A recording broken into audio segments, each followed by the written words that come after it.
The call comes at the worst time. Not the kind of call you can prepare for. Not the kind where you sit down first. It is the kind that makes the room feel smaller, like the walls move in. In a quiet Arizona house, a family is trying to act normal while their world falls apart. There are half-drunk cups of water on the table, a folded blanket on the couch, a phone that will not stop buzzing with relatives asking the same question, what happens now? The person who died was the center of the family, the kind of person who fixed things, remembered birthdays, and kept the lights on, literally and emotionally. Now the family is left with shock and decisions. And decisions cost money. Funerals are expensive, even simple ones. And when grief is fresh, paperwork feels like a second death. Cold, official, never-ending. This is one reason some families choose body donation. They do not only want to help science. Sometimes they also want relief from a bill they cannot handle. That is where the company steps in. A woman from a body donation program speaks like a counselor. Her voice is gentle, trained, careful. She does not rush. She does not sound like a salesperson. She sounds like someone who has done this 1,000 times. She tells the mother, your loved one can still do something meaningful. She says the right words: medical research, education, helping future doctors, advancing medicine. These words land like soft pillows over a hard floor. Then comes the promise that seals everything: cremation and return of ashes. The mother wants that, not because she cares about an urn, because she needs a final step, a clean ending. She needs proof that the goodbye is real. The coordinator explains it simply. We handle everything. We treat donors with respect. You will get remains back. The mother repeats the words out loud like a prayer. You will handle everything. Her son is quiet. He does not like how smooth the offer sounds. He does not like how fast the paperwork shows up. He does not like how grief is being managed like a transaction. But he also sees his mother's hands shaking. He sees the fear behind her eyes. Fear of debt, fear of chaos, fear of being alone with a body and no plan. So he says nothing. The papers arrive, consent forms, check boxes, fine print, a signature line that looks harmless. The coordinator points to the important parts, the way people do when they want you to stop reading the rest. She explains what the family wants to hear. The body will be used for science, for training, for research. But the family is not thinking about laws. They are thinking about getting through the next hour without breaking. The mother reads the form with the seriousness of someone signing a promise to God. She checks boxes that reflect her values. She tries to protect her loved one even after death. No military use. No unknown buyers. No dismemberment. She believes those boxes mean something. She believes this is a boundary. The coordinator thanks her. The tone shifts slightly, like the deal is done. The coordinator becomes warmer, almost proud of the family. You're doing something beautiful, she says. A mother signs. Her pen presses into the paper hard, like she is trying to nail the decision into the world, so it cannot be questioned later. When she sets the pen down, something changes in her face. Not happiness, not peace, just a small release. The feeling that she has done the right thing. The feeling that even in tragedy, she found purpose. That night, the house is silent again. The family sits in separate rooms, staring at nothing. Every sound feels too loud. The refrigerator hum, the air conditioner click, a dog barking far away. Grief does that. It makes the normal world feel wrong. The mother tells herself, this will help someone. This will mean something. She falls asleep holding her phone, waiting for the next update. Across town, in an office that smells like printer toner and disinfectant, the donation is logged into a system. A file is created. A number replaces a name. A staff member types quickly, not emotional, not cruel, just efficient. Another person replies without looking up from their screen. Then, after business hours, an internal email lands with a soft computer chime. Subject line, new arrival. Mark as premium. At first, the family tells themselves not to panic. They had just signed the forms. They had just survived the worst week of their lives.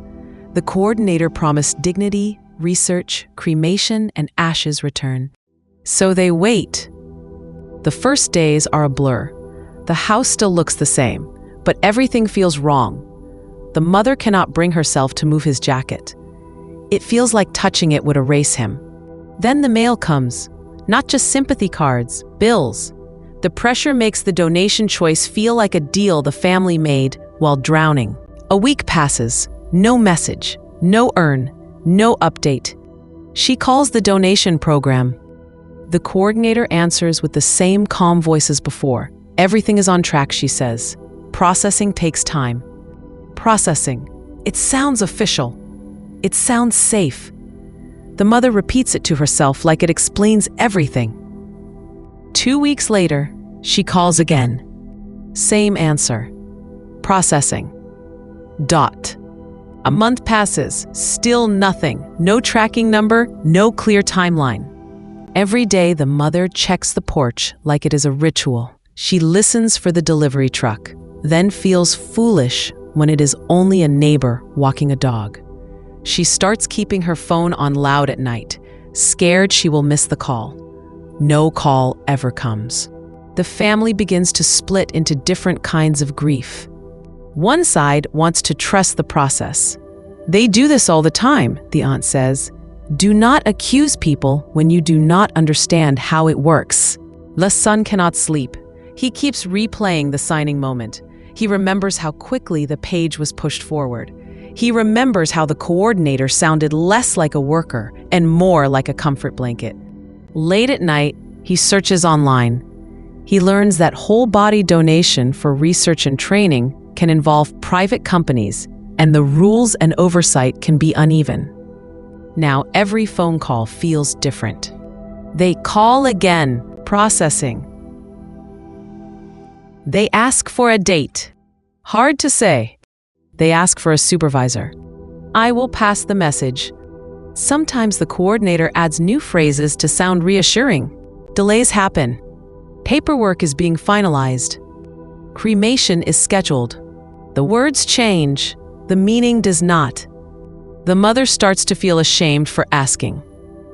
The coordinator is never openly rude, but her tone carries a quiet message. You are being emotional. Let the professionals work. The son starts writing everything down. Dates, times, names, the exact phrases used on the phone. The list grows fast, like a diary nobody wanted to keep. Then one afternoon, a small envelope arrives from the company. For half a second, the mother's heart jumps. She thinks this is it. But it is not an urn. It is a clean acknowledgement page, more legal language. No apology, no explanation, just signatures and disclaimers, as if the family's only job is to keep agreeing. The son snaps. He calls the coordinator and asks a direct question. Where are the ashes? There is a pause, just long enough to be noticed. Then she returns to the safe word, processing. He asks, processing where? She says, our team is handling it. He asks, can you tell me where the body is right now? She says, I do not have that in front of me. The son hears it clearly now. This is not an update. This is a wall. He hangs up before his voice breaks. That night, the family argues. The aunt says they should stop calling because they're humiliating themselves. The son says silence is exactly how people get away with things. The mother cries because she feels like she failed her loved one. She wanted a clean goodbye. Now she has nothing. Then, just after midnight, an unknown number texts the son. No greeting, no name, only one sentence. Your loved one did not go to research. The son stares at the screen until his eyes burn. A second message follows, colder than the first. Do not trust the paperwork. The house goes quiet again, but now it is a different kind of quiet. Now it sounds like warning. The son does not reply to the anonymous text. He just stares at it. Your loved one did not go to research. He shows it to his mother.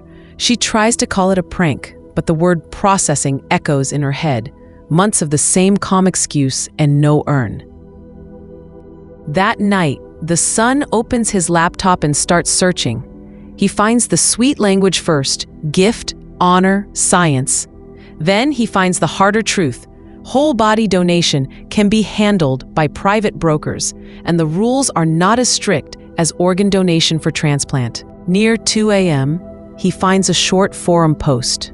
If you donated in Arizona and you're still waiting, message me. He messages. My family is still waiting for ashes. We cannot get answers. In the morning, a reply arrives. You are not alone. We have a private group. He joins and freezes at the size of it. Dozens of people, different towns, same story rhythm. They describe the same beginning: a polite coordinator, the promise of research, the promise of ashes. Then the same middle: silence, delays, phone calls that end in the same word: processing. The son posts his timeline: dates, names, exact phrases. Replies pour in. Same coordinator. Same script. Same delay. A woman even repeats a sentence he heard on the phone, word for word, like the company taught everyone to say it and never explain anything else. The group stops being only comfort. It becomes a quiet investigation. People share documents, consent forms, email screenshots, voicemail transcripts, handwritten notes from calls. They compare checkboxes. They compare promises. They compare fine print. One man writes, "We checked no military use." Another replies, "So did we." A third person adds, "We checked no unknown buyers, and look where we are now." Someone posts a link to a widely reported Arizona story about a family who believed a donation would go to medical research, but later learned it went to a military blast test. The son does not even know if it connects to their case, but it proves something terrifying. The story a family is told is not always the story that happens. A new member joins that afternoon and posts one line: "Be careful, they watch." No one knows if it's paranoia or experience, but the group changes overnight. People switch to initials. Some delete their posts after a few hours. The son tells his mother, "This is the first place that sounds honest." She hates that strangers are giving them more truth than the company. She worries they will be sued or blamed or laughed at. But she keeps reading anyway because each post proves they are not crazy. In the group, one rule becomes clear: save everything. Screenshots, dates, names, even small details. A week later, someone posts something different, something solid. A woman uploads a blurry photo from a file she says she had to demand again and again. It is a shipping label, creased and partly blacked out. Most names are hidden, most addresses are covered. But one last name is clear. The son leans closer. It is their last name. Under the name is a destination that is not a university.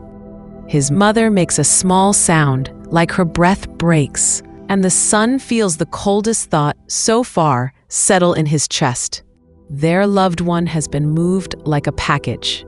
The group chat fills with the same question, typed in different voices over and over. Where did they send them?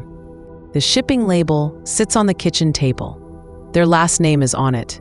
The destination is not a university. Grief has turned into evidence.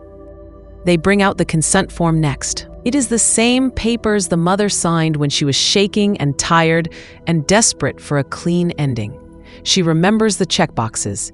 She remembers trying to protect him even after death. No military use, no unknown buyers, no dismemberment. She believed those boxes were a boundary. Now she is not sure they were anything at all. The son calls a family friend, Maya, an attorney. When she arrives, she reads quietly, then says one sentence that changes the room. Your signature does not always mean what you think it means. Maya explains the first trap.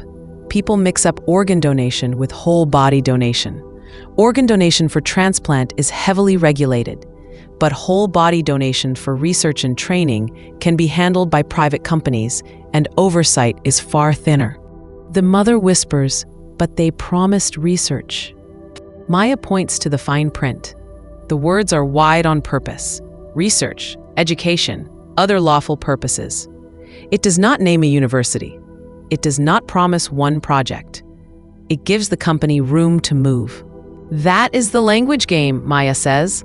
If the promise was broad, they can claim almost anything fits. She adds another hard truth. Families often do not get full tracking. In a dispute, the company's paperwork becomes the truth, even if families remember something different.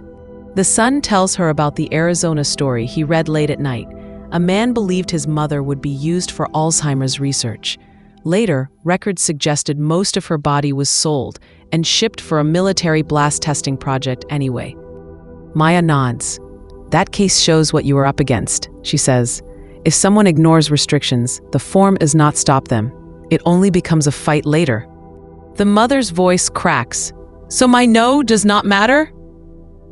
It matters morally, Maya says, but legally you are dealing with a system that can hide behind paperwork and weak oversight. The son asks, "What do we do?" Maya answers, "We stop calling. We demand records." She helps them write a direct request for the complete donor file, the original consent form, any changes, any transfer documents, and any records of final disposition. She tells them to send it by certified mail and to keep copies of everything: screenshots, voicemails, dates, names. The mother signs the letter with a steady hand this time. For the first time since the death, she feels like she is fighting back. Days later, an email arrives. Polite, professional. 2 words that feel dangerous now. Attached documents. The PDF packet looks normal at first. Then the mother scrolls to a page titled. The date is later than the day they signed. The restrictions are different. A box that was no on her form appears as yes here. And at the bottom is her name in cursive, close enough to fool a stranger, but wrong enough to make her stomach turn. "I never signed this," she whispers. The son pulls out her driver's license and holds it beside the screen. They do not match. Maya reads the page once more, then looks up. If they can change the consent, she says, they can change the story. The son saves the file, and the mother finally understands. Paper can lie in a voice that never shakes. After the updated consent form appears, the family stops asking the company to be honest. They start hunting for proof. The mother keeps saying, "I checked, no."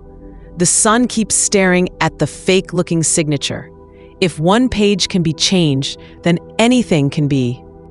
Maya tells them to build a paper trail and find someone who can pressure the system. That is how they meet a journalist named Lena.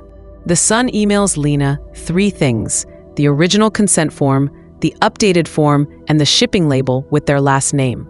Lena calls back fast. Her first question: did they ever give you a real timeline for the ashes? No. Her second question: did anyone explain what happens to a body after you sign? The mother answers, they said research. Lena tells them the uncomfortable truth. In the US, there is no broad federal law that governs the sale of cadavers or body parts for research or education.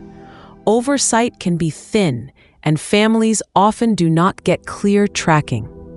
Lena pulls public records, but she wants the inside of the machine. She contacts former workers, transport people, and buyers. Most refuse. A few whisper. One anonymous message lands in her inbox. The truth is in the invoices. Invoices. To the family, that word belongs to office life, not death. But Lena knows invoices do not carry emotions. They carry destinations. She gets access to records that show how the business thinks. Donors become codes. Codes become inventory. Internal records can show where specimens were sent and why buyers obtained them. Lena explains it simply. A name becomes a number becomes a shipment. She builds a spreadsheet with the son: date, specimen, destination, purpose, price. They match the family's timeline, months of processing calls with the dates in the documents.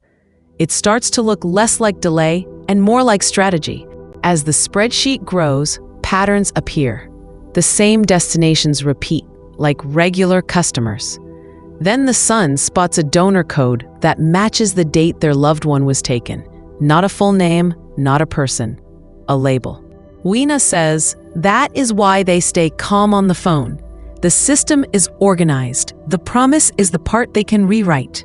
The mother does not need graphic details to feel sick. What breaks her is the language, the cold words, inventory, order, units, the way a human being can become a clean line on a form. Lena finds prices tied to those lines. She has seen invoices where parts sold for tens, hundreds, and thousands of dollars, and whole bodies selling for thousands. Then Lena finds something worse than invoices: a price list. It looks like a menu, categories and dollar amounts, without a single name. Lena does not read the harshest lines out loud. She only says, "This is not just science, this is sales." The son asks the question he has been holding for months: where was our loved one sent? Lena scrolls through entries and finds a shipment record that lines up with their missing ashes timeline. The destination is not a university. It is a private company. The purpose field is vague: training.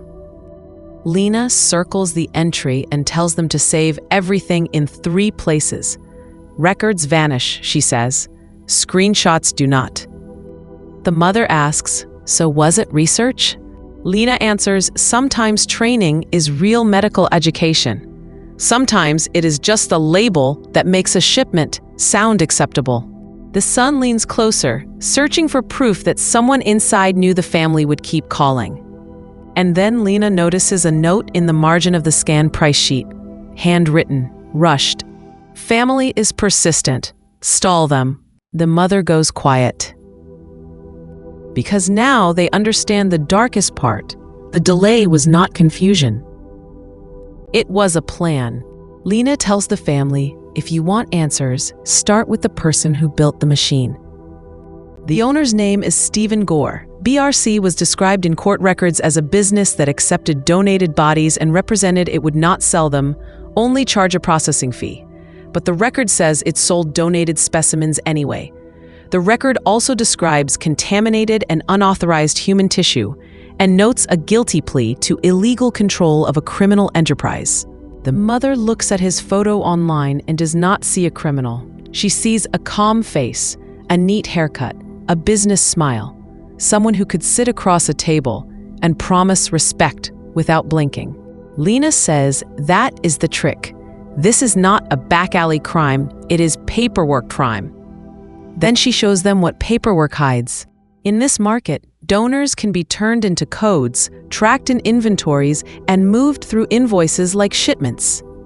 The son finally understands why the company sounded so calm on the phone. A calm voice is easier to trust, and it is easier to stall someone when you sound professional.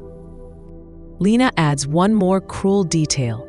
Many programs pull in people who cannot afford a funeral, offering free cremation as a benefit. Grief and money meet in the same room, and the signature happens fast.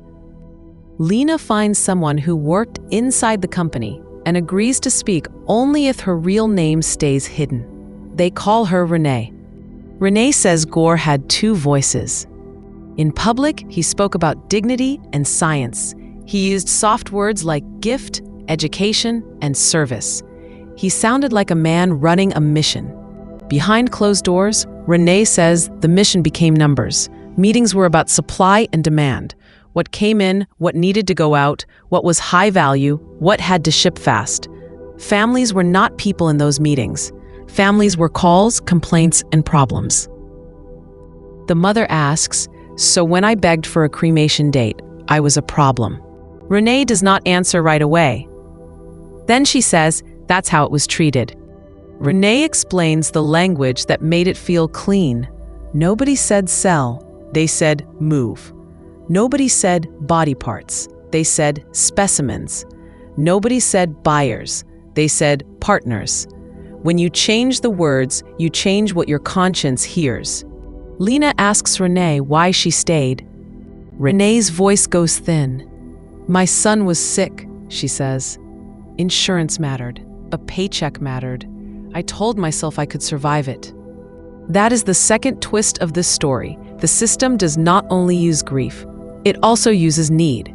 Lena asks about the consent forms, the checkboxes, the restrictions families believed would protect their loved ones. Renee says, I saw the attitude, like those forms were for the families, not for the operation. She describes the phone script. When families asked questions, staff were told to stay calm, stay vague, and never give details that could be checked. Use words that sound official. The favorite word was the same one the family heard for months: processing. Renee says that word was powerful because it sounds like work is happening, even when the caller is being delayed. It keeps the family polite. It keeps them waiting. The son asks, did Gore ever talk about families? Renee says, only the persistent ones. She tells Lena about a meeting where Gore spoke softly like a teacher. He did not shout, he did not threaten, he just gave direction. Families do not need details, he said. They need closure. Renee pauses, then adds the part that made her start recording. He said, she whispers, and we decide what closure means. That night, Renee hit record, not to be brave, but because she knew the story could be rewritten at any time. And if the story changed, she wanted proof of who was holding the pen. January comes like a door being kicked in. The family is still waiting for ashes. Lena is still chasing records. Maya is still organizing every email and signature. And Renee, still working inside the company, has been living two lives. At work, she smiles and repeats the script. At home, she saves copies. She has call logs, shipment notes, and screenshots that show how donors become numbers. On a small external hard drive, she also has audio, short clips where staff talk about units and demand, not families. She tells herself she is collecting it just in case. But she knows what just in case really means. One day, someone will try to erase everything. That day arrives early one morning. Renee wakes up to messages from coworkers. Do not come in. FBI. Masks. She drives to the facility anyway, hands tight on the wheel. When she pulls in, the parking lot is blocked in strange ways, like the building is being held in place. At the entrance, federal agents stand in protective gear. The raid was later described as a week-long search, with FBI employees wearing hazardous material gear as they went through the Phoenix facility. Renee's stomach drops. Inside, the air feels thick. Nobody speaks at a normal volume. People whisper like they are afraid the walls can hear them. Someone is crying in a back room. Someone else is wiping a counter that is already clean. Agents move with calm purpose. They are not here for rumors. They ask for records, donor files, identification tags, transfer logs, freezer lists, emails, anything that shows who came in and where they went. Renee watches an agent flip through a binder page by page, slow and careful, like he knows exactly what he is looking for. A supervisor tells staff, cooperate. Then Renee hears a different whisper behind her. Delete your emails. In one office, a shredder starts running and does not stop. Phones go quiet. That is when she understands the panic, not fear of being caught in a messy building, fear of being caught with proof. Because proof does not care about polite voices. Proof does not care about brochures. An agent stops near Renee and asks, "Who handles donor files?" Renee answers carefully, "It depends." The agent's eyes do not leave her face. "We need complete records," he says. "Everything." Renee nods, heart hammering. This is the moment she prepared for. If she hands over her drive, she becomes a witness. If she stays silent, she becomes part of the lie. She walks to her desk, opens the drawer, and reaches under a folder where she always keeps it. Nothing. She checks again, slower, like moving slower will change reality. Empty. Heat rises in her chest. She digs through her bag. Nothing. She runs to her car. Nothing. Her mind replays last night. She came home late. Set her bag down. Locked the door. She was sure she did. Renee walks back inside and notices two coworkers watching her too closely.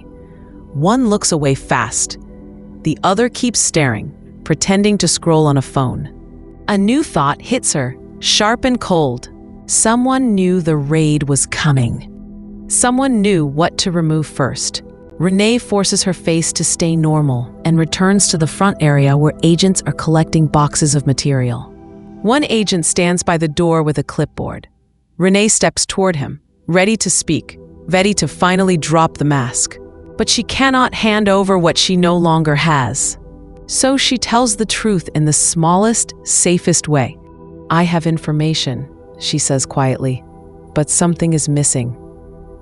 The agent looks at her like he has heard that sentence before. Renee walks outside and stares at the building, breathing hard. For the first time, she does not see a workplace.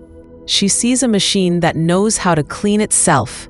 And somewhere inside that machine, her hard drive is already in someone else's hands. After the raid, the company stops sounding helpful and starts sounding careful. The family sees the first news online. Federal agents search the Phoenix facility in protective gear. The mother stares at the screen and feels her stomach drop.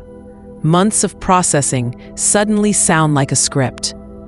The next day, a letter arrives. It is polite, calm. It calls everything an unfortunate misunderstanding.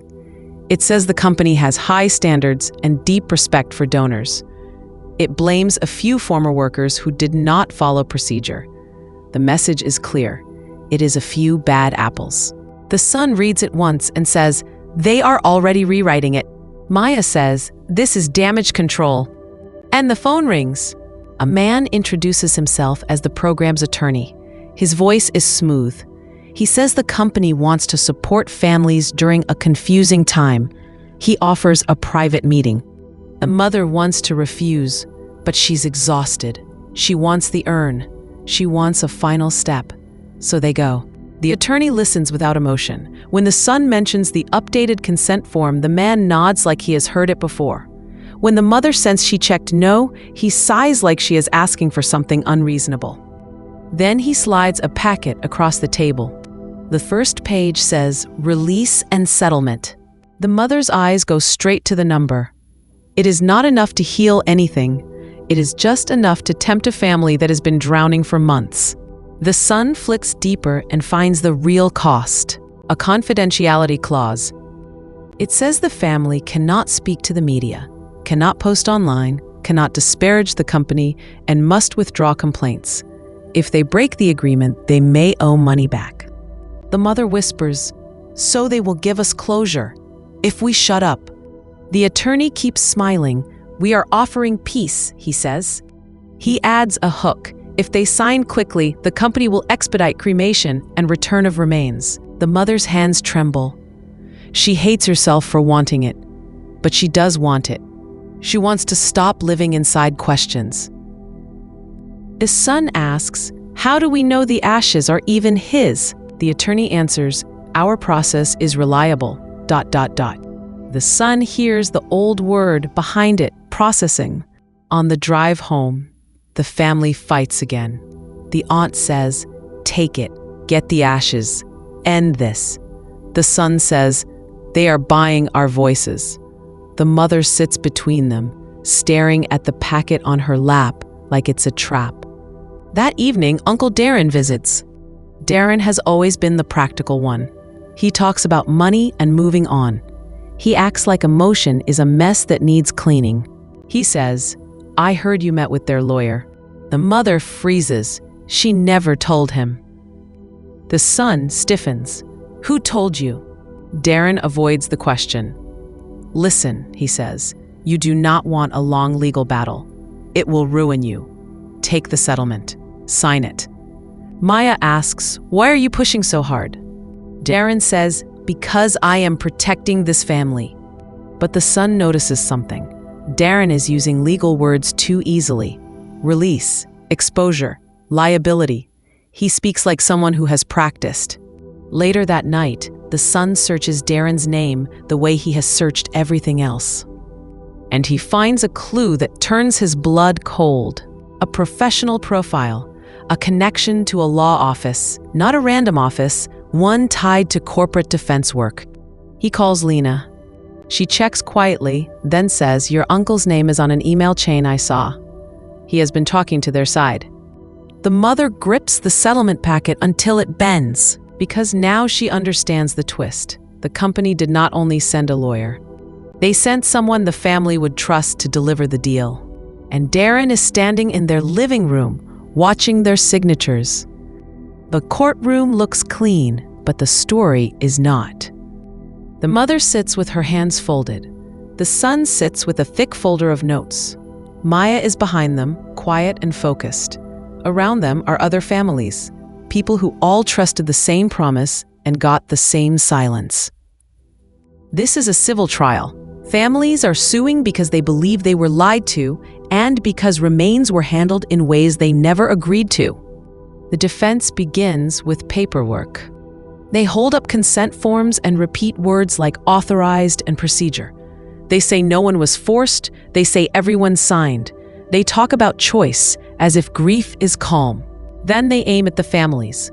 They do not fight the pain. They fight the memory. Are you sure you checked that box? Are you sure you remember that call? Could you have misunderstood? It is a cold trick. If the families look emotional, the jury might doubt them. When it is the mother's turn, she keeps her words simple. She describes the promise of dignity and cremation. She describes months of processing and no urn. She describes the day she saw their last name on a shipping label and realized her loved one had been moved like cargo. The defense brings out the updated consent form and asks if that signature is hers. The mother looks at it and says, "Steady, no." Maya shows the jury the difference between the real signature and the copied one. She explains why it matters. If a company can change a yes to a no, it can change a person's final wishes after the family stops watching. Then the defense plays a cruel card, Uncle Darren. He speaks like a reasonable helper, not a traitor. He suggests the mother is confused and the son is too angry. He does not deny the pain. He just tries to make it look unstable. The mother cannot even look at him. After Darren, the defense switches to a softer story. They say whole body donation helps education. They say science. In general, that can be true, but the family's claim is, our rules were ignored and we were deceived. During breaks, the hallway fills with quiet bargaining. Lawyers whisper about settlement options. Families whisper about one thing, ashes. Nobody trusts promises anymore, but everyone wants the nightmare to end.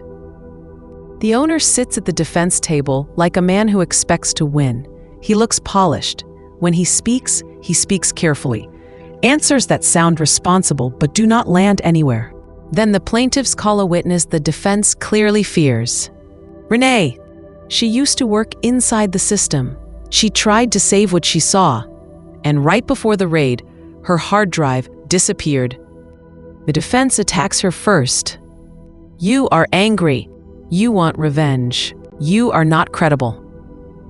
Renee swallows and says, I am here because families deserve the truth. She tells the jury about the internal language, donors turned into codes, shipments listed like orders, families labeled persistent, and staff told to stall them. No shock details, just the business mind behind the smile. Then the plaintiff's lawyer asks the question the room has been circling for weeks. Was there a buyer list? The defense jumps up. Objection. The judge pauses, then allows it. Renee looks at the jury. Yes, she says. The courtroom goes silent. And who was on it? The lawyer asks. Renee answers slowly. Not just universities, not just hospitals, private companies, training groups, and names I did not recognize. People who were never supposed to touch human remains. The defense objects again, louder now, but Renee's last line lands like a warning. They did not lose track of donors, she says. They tracked them for sale. And the family understands what the next fight will be, because if that buyer list is real, it can name everyone who benefited from their stolen goodbye. When the verdict is read, the courtroom breathes out like it has been holding its lungs shut for years. For a few seconds, the family feels something close to victory. The judge's words sound final. The lawyers stop smiling and start packing. Outside, reporters repeat the numbers. But on the drive home, the mother stares out the window and realizes the truth. A verdict does not bring an urn to your doorstep. It does not undo months of processing. It does not erase the feeling that your goodbye was taken and sold. The question that broke them is still alive. Where are the ashes? Maya tries to translate the win into plain language. She points to what the court said about the business. The company accepted donated bodies and represented it would not sell them, only charge a processing fee. But it sold donated specimens anyway. The record also describes contaminated and unauthorized human tissue and notes a guilty plea related to illegal control of a criminal enterprise. The mother listens, then whispers, "So it really was a business?" "Yes," Maya says, "and the paperwork was part of the business." Lena calls a few days later with the wider nightmare. This case is famous because it is shocking, but the market does not disappear. It adapts. New names, new logos, same promises, same soft words. Then the story turns personal again. During the lawsuit, the family receives more documents, things that were never meant to be emotional: staffing sheets, internal emails, and payroll summaries. Most of it is boring numbers. The son flips through without hope. And then he sees a line that makes his throat close. A name, the coordinator who comforted them at the beginning. In this story, her name is Celia. Next to it is a code, intake bonus. Not overtime, not a holiday gift, a bonus tied to new donors. The son reads it twice and says the sentence that lands like a slap. "She got paid when we signed." The mother does not scream. She just goes quiet, like something inside her finally breaks cleanly in half. The soft voice on the phone, the perfect words, the patience, the warm promise of dignity. It was not comfort. It was a funnel. Maya is careful. A bonus line does not prove every detail, she says, but it explains why the sales pitch sounded like care. That night, Celia calls from a blocked number. Her voice is the same, gentle, controlled, familiar. "I heard about the trial," she says. "I am sorry." The son does not let her finish. "Were you paid for my loved one?" he asks. Silence. Celia finally says, "It was not like that." The son answers, "It was exactly like that." Celia's voice drops. "You do not understand," she whispers. "If I did not do it, someone else would." And that is the last poison in the story. Not a cartoon villain, but a system that turns ordinary people into tools and teaches them to call it normal. After the call, Lena sends one last file, a brochure from a different body donation program that appeared after the scandal. New name, new logo, same promises, a gift to science, respect, cremation provided. The mother reads it and understands the final twist. The case ended on paper, the market did not. The son puts their original consent form back into its folder. The ink is real, the signature is real, the no boxes are real. But the protection was never for them. It was for the system that knows how to hide behind one clean word. Research,